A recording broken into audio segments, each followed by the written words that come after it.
El siguiente episodio contiene temática y escenas que algunos espectadores pueden encontrar desagradables, perturbadoras o inquietantes. Se recomienda discreción del espectador en todo momento. Relájese y disfrútalo. Un joven entra a una iglesia. Se sienta en silencio, observa, espera. Durante casi una hora aparenta calma. Nadie sospecha nada. Pero de repente, lo que debía ser un espacio de paz se convierte en un escenario de terror. Las balas rompen el silencio y el eco de aquella noche marcará para siempre la historia de un país entero. Nació el 3 de abril de 1994, en Columbia, Carolina del Sur. Creció en un hogar marcado por separaciones, mudanzas y discusiones constantes. No terminó la secundaria. Nunca trabajó de forma estable. Su vida era un ir y venir entre casas, habitaciones prestadas y la soledad de su cuarto, siempre con un portátil encendido. Pasaba horas navegando por foros oscuros de Internet, donde se empapó de discursos supremacistas y teorías de odio racial. Poco a poco, esas páginas se convirtieron en su único refugio, en la gasolina que alimentaba sus fantasías más retorcidas. Roof empezó a obsesionarse con la idea de una guerra racial, convencido de que él tenía un papel que cumplir. Publicó en Internet un manifiesto cargado de odio, acompañado de fotografías en las que aparecía armado, posando con banderas confederadas y parches de países donde el apartheid era ley. Era una declaración de intenciones. No buscaba esconderse. Buscaba ser recordado. Meses antes del ataque, consiguió una pistola Glock calibre .45 de forma legal, un regalo de cumpleaños convertido en el instrumento de su plan. En su mente ya estaba claro el escenario. La iglesia Emanuel AME de Charleston, un lugar con un enorme peso histórico en la comunidad afroamericana. Quienes lo conocían hablaban de un chico callado, extraño, perdido. Nadie imaginaba que ese silencio era en realidad la incubadora de una masacre. Roof se sentía elegido. Lo llamaba su misión. La noche del 17 de junio de 2015, en Charleston, Carolina del Sur, un joven de 21 años llamado Dylan Roof cruzó las puertas de la Iglesia Metodista Episcopal Africana, Emanuel, un templo histórico fundado en el siglo XIX, símbolo de resistencia y fe para la comunidad afroamericana. Roof entró con calma. Llevaba su Glock 45 oculta bajo la chaqueta. Los feligreses lo recibieron con amabilidad, sin sospechar nada. Se sentó en un círculo con ellos y, durante casi una hora, participó en el estudio bíblico de los miércoles.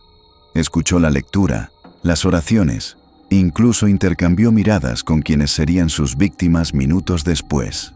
Todo parecía normal, pero en su mente, el plan ya estaba decidido. Cuando la reunión llegaba a su fin, Roof se levantó lentamente. Sin mediar palabra, desenfundó el arma y abrió fuego. El sonido de los disparos retumbó en el templo. El pánico fue inmediato. Gritos, cuerpos cayendo al suelo, bancos manchados de sangre. Entre las víctimas estaba Clementa Pinckney, pastor principal de la iglesia y senador estatal. Junto a él murieron 8 fieles más, personas que habían abierto las puertas de la iglesia a un desconocido, confiando en la bondad humana. Roof disparaba con frialdad, recargando su arma, apuntando una y otra vez. Los pocos sobrevivientes solo pudieron ver cómo aquel joven, inexpresivo y helado, cumplía su misión.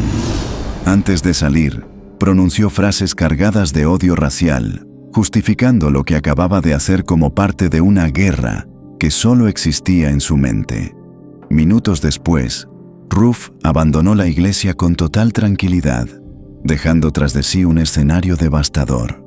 9 muertos, una comunidad destrozada y un país en shock. Tras la masacre, Dylan Roof salió de la iglesia con la misma calma con la que había entrado. Subió a su coche y huyó en la oscuridad de la noche, dejando atrás 9 cadáveres y una comunidad en shock.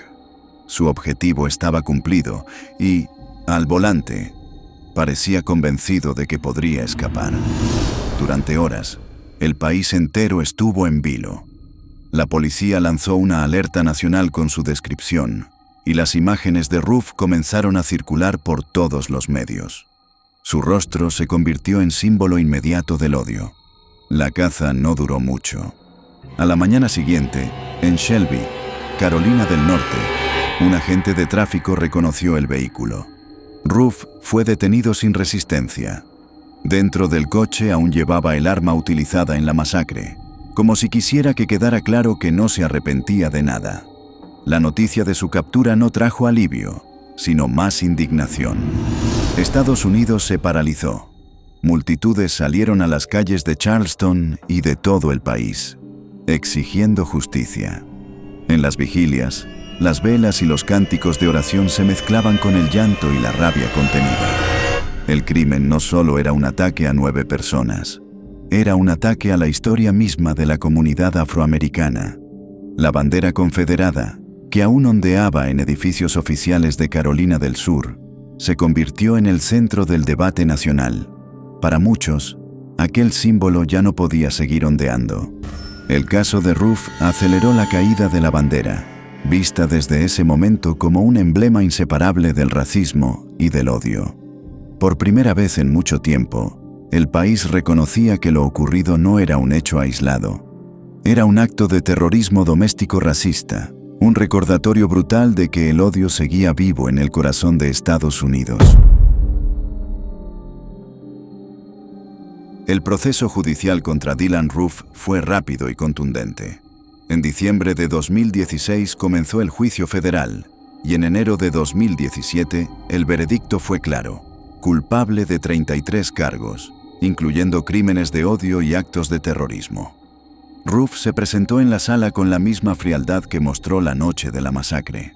Nunca pidió perdón. Nunca mostró arrepentimiento. Durante todo el juicio mantuvo una actitud distante, casi desafiante, como si aceptara el papel de villano que la sociedad ya le había asignado. Los sobrevivientes y familiares de las víctimas declararon frente a él, muchos de ellos expresando dolor y rabia. Pero Roof no reaccionaba. Ni una mueca, ni un gesto, solo silencio. El jurado lo condenó a la pena de muerte, convirtiéndolo en el primer acusado en la historia de Estados Unidos sentenciado a la ejecución por delitos de odio federales. Su figura quedó grabada como uno de los símbolos más oscuros del racismo moderno en Estados Unidos. Un recordatorio de que el odio puede esconderse bajo una apariencia común y que un solo individuo, cegado por la ideología, puede marcar para siempre la memoria colectiva de un país entero.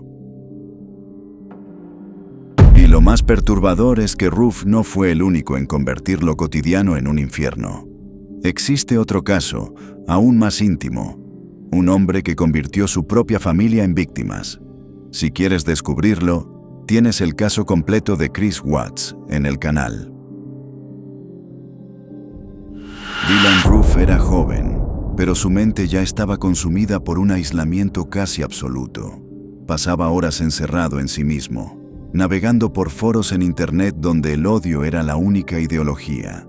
Allí se radicalizó, allí alimentó sus fantasías. No buscaba comprensión ni compañía, buscaba validación en las sombras. Su perfil psicológico dejó al descubierto un narcisismo extremo, la creencia de que estaba destinado a marcar un antes y un después. Nunca mostró culpa, nunca buscó redención. La ausencia total de remordimiento convirtió cada palabra y cada gesto en un reflejo de vacío. La verdadera perturbación del caso no está solo en el acto, sino en lo que simboliza. Cómo alguien tan joven, en un entorno común, puede transformar un espacio de fe en un escenario de odio. Un recordatorio brutal de hasta dónde puede llevar la radicalización silenciosa. Y mientras la sociedad aún intenta encontrar respuestas, la historia de Roof queda como una advertencia de lo frágil que puede ser la línea entre la normalidad y la tragedia. Gracias por ver el video. Si te ha gustado, un like nunca viene mal. En la descripción encontrarás la lista con todos los casos completos del canal. Esto es Expediente Salvaje.